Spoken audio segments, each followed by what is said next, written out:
Hey guys, வணக்கம். நம்ம சிதம்பரம் அடுத்த கொள்ளிடம் ஆற்று நிறையில் மேட்டூர் அணையிலிருந்து தண்ணி திறந்து விட்டாங்க.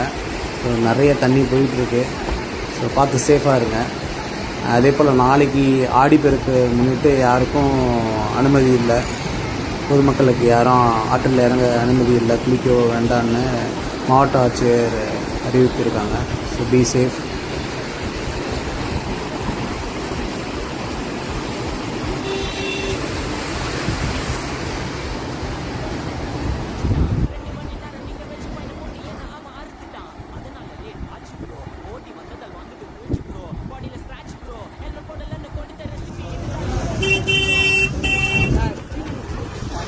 இல்லைம்மா ஒன்றும் பண்ணலாம்.